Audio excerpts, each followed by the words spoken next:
बिस्मिल्लाहिर्रहमानिर्रहीम। इय्याका नअबुदु व इय्याका नस्तईन। मैं हूँ जाहिद इकबाल और आप देख रहे हैं मेरा YouTube channel Zahid astrology point. नाज़रीन, आज हम जनाब एम ए शहजाद ख़ान मारूफ एस्ट्रोलॉजर पाकिस्तान एडवोकेट, जो कि कानून के साथ साथ एस्ट्रोलॉजी में भी महारत रखते हैं और सियासत पे भी इनकी गहरी नज़र है।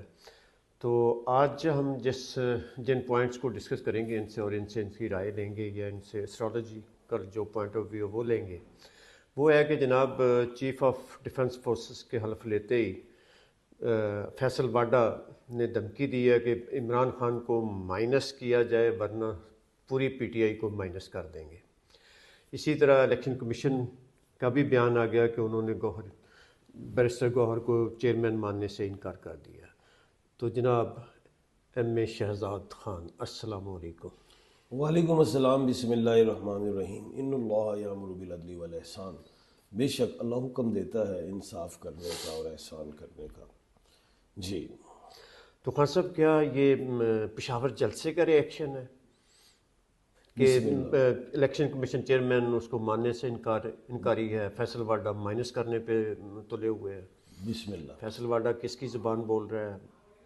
बिस्मिल्लाह। देखें, बात यह है कि फैसल वाडा साहब जो है वो तो ज़ाहिर सियासतदान है। अब वो उन्होंने अपनी ज़बान लेनी है, सियासत से लेनी है, फिर उनके ताल्लुकात भी बड़े बब्बर शेरों से हैं और फैसल वाडा जो कह देते हैं ना उसमें होता है। बिल्कुल, यही तो कुछ ना कुछ होता है। अब फैसल वाडा ने तो आज का है, मैं तो महीने से कह रहा हूँ। मैंने ये कहा हुआ है कि बल्कि महीना नहीं, ज़्यादा ही हो गया। 7 अक्टूबर को सुपर मून लगा था और मैंने कहा था इमरान खान साहब जो है ज़रा एहतियात रखें। अब लेकिन इमरान खान साहब एग्रेसिव मूड में, खान साहब एग्रेसिव मूड में गए हैं, सरकार भी एग्रेसिव मूड में। खान साहब अब कोई भी ऐसा कैदी मैंने तो नहीं देखा अभी तक जो अपनी ज़िंदगी में कि जो जेल में जाके भी एग्रेसिव मूड दिखाए।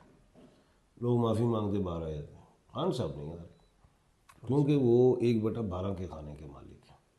दूसरी चीज़ ये है कि स्यारा मरीख जो है वो गरूब हो गया है। जो मैं 1 महीने से कह रहा हूँ कि 5 नवंबर को मरीख स्यारा जो है वो वेस्ट में गरूब हो गया है और 3 मार्च को वो निकलेगा।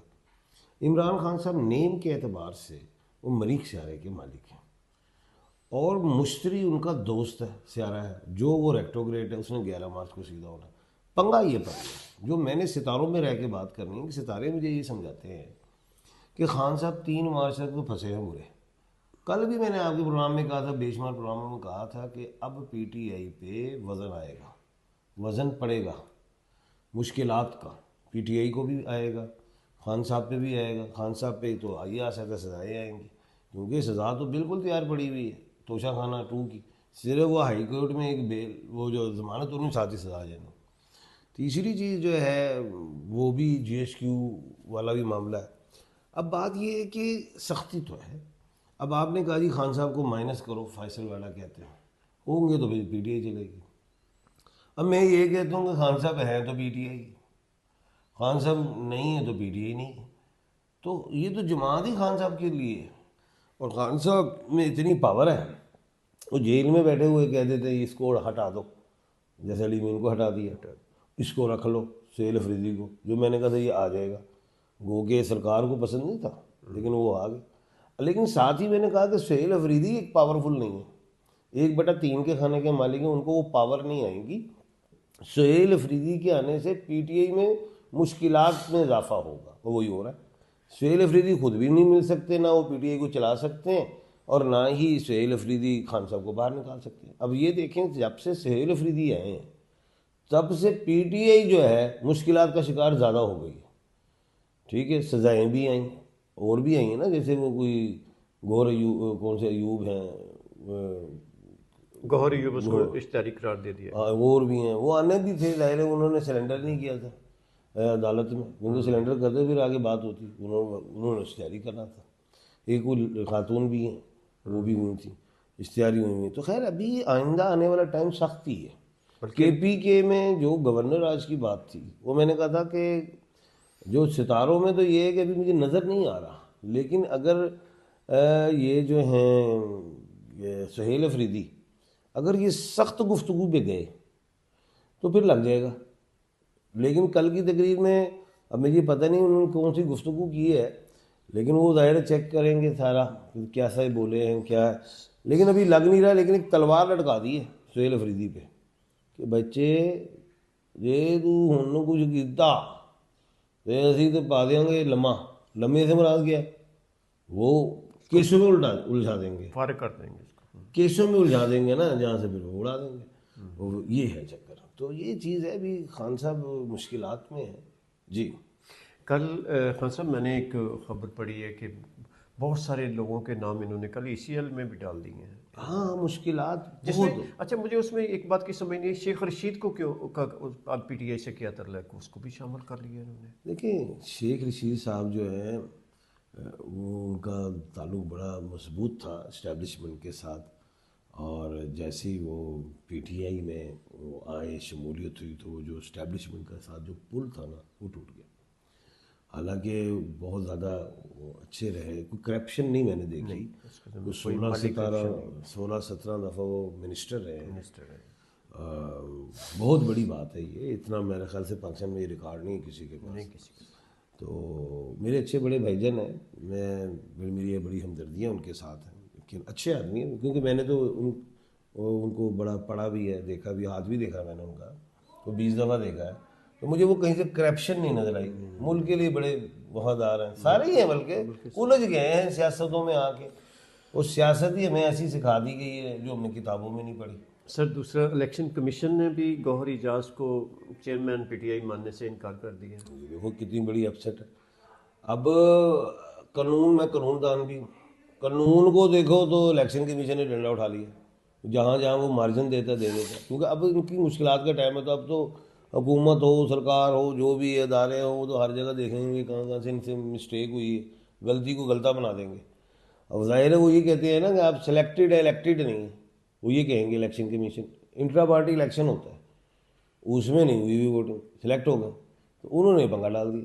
अब ये डलेगा, ये तलवार टांग दी उनके ऊपर भी, क्योंकि जाहिर है उन्होंने भी तकरीर की होगी कुछ, और वो तकरीर भी की होगी, वो DGI-SPR की बात की होगी तकरीर पे, कोई बोले होंगे, है तो वो समझदार, लेकिन वो ऐसा बोले होंगे कि उन्होंने कहा अच्छा ये आ जाए। क्योंकि देखिए बात ये है कि कानूनी वाले से देखूँ ना मैं, कानूनी वाले से तो इलेक्शन कमीशन गलत नहीं है। यहाँ पे इलेक्शन होना चाहिए, इंट्रा पार्टी इलेक्शन। तो जहाँ वो उन्होंने छूट दी हुई थी, ठीक है, आँखें बंद कर ली इलेक्शन कमीशन, ठीक है, लगे हो जे में इन्होंने कुछ किया, अच्छा ठीक है आओ फिर है तड़ी गलती है आओ। तो वो PTI में ना कानूनी गलतियाँ बड़ी हैं। मैं PTI को बहुत लाइक करता हूँ, मैं तो वोट ही उसी को देता हूँ। उससे पहले मैं वोट देता था मुशर्रफ साहब की पार्टी को, उससे पहले मैं वोट देता था इसी तरह ही। लेकिन अब बात ये है कि इतनी बड़ी जमात हो, और PTI की लीगल टीम ने क्या किया है?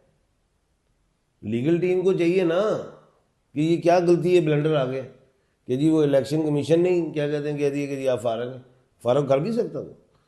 अब ये लीगल टीम की गलती है, उन्हें इंट्रा पार्टी इलेक्शन कराना चाहिए था पक्का, अगर नहीं हुआ होगा, अगर जाहिर नहीं हुआ होगा, सिलेक्ट हुए में तभी तो इलेक्शन कमीशन ने कह दिए, और अगर वो सिलेक्ट नहीं है तो फिर वो अदालत में जाएगा, मामला सुप्रीम कोर्ट देखेगी।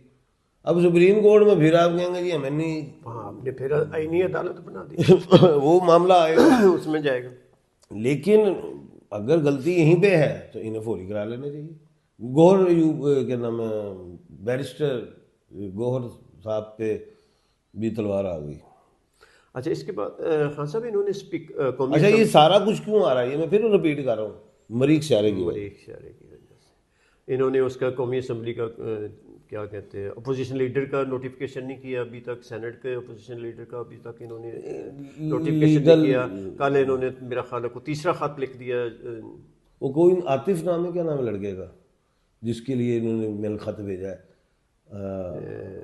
नहीं, उस जो क्या नाम है उसका, खैर वो PTI ने लिखा है अपोजिशन लीडर के लिए, लेकिन वो भी वो खाता है, तो वो हो जाएगा। वो ये अब PTI ये सोच रही कि हम ये किसको बनाएं, और जो अपोजिशन लीडर का तो काम है ना बोलना, ਅੱਗੋਂ ਹੁਣ ਸਰਕਾਰ सुनना नहीं चाहती, बोलना नहीं, साढ़े को बोल के विखाओ, जरा बोलेगा उन्हें ठोकेगी, क्योंकि वो उस वक्त वो भी सरकार भी एग्रेसिव है। तो अब ये देख रहे हैं कि किसके गले में घंटी बांधी जाए कि जो बोले भी। पीटीआई ने तो महमूद अचकज़ई का नाम दिया था। हाँ, लेकिन अब ख़त एक मेरे ख्याल से कोई आया है, मुझे याद नहीं आ रहा कोई किसके लिए आया है, आतिफ नाम है। मौलाना नासिर साहब के लिए, नहीं वो नहीं, सेनेट के लिए उसका दिया था मौलाना नासिर अब्बास, और कौमी असम्बली के लिए क्योंकि दिया ना था अब महमूद अचकज़ई का। जो भी अब ओपोजिशन लीडर भी बने, तो मैं तो यही कहूँगा भाई 3 मार्च तक एहतियात ही रखो, सितारे ठीक नहीं। 3 मार्च के बाद कोई रास्ता निकलेगा जी। तो क्या इसका मतलब है कि 3 मार्च तक या 11 मार्च तक आप कहते हैं कि 11 सारे मार्च गर्दिश में है, गर्दिश। फिर जाके वो बुरे मरीज फंसे। तलू होगा, तो फिर सारे हालात आहिस्ता आहिस्ता नॉर्मलाइजेशन की तरफ जाएंगे। इसी तरह यही आपने मेरा ख्याल है मुझे जो समझ आई है। ऐसे ही। नाज़रीन, उम्मीद है आपको भी आज की हमारी ये वीडियो जो हमने रिकॉर्ड की है इसके मतलब कुछ खान साहब ने अपने इल्म के हिसाब से, नॉलेज के हिसाब से जो आपको बताया वो पसंद आएगा। इसके साथ ही मुझे और मेरे मेहमान को दीजिए इजाज़त। नेक्स्ट वीडियो तक अल्लाह हाफ़िज़। अल्लाह हाफिज़।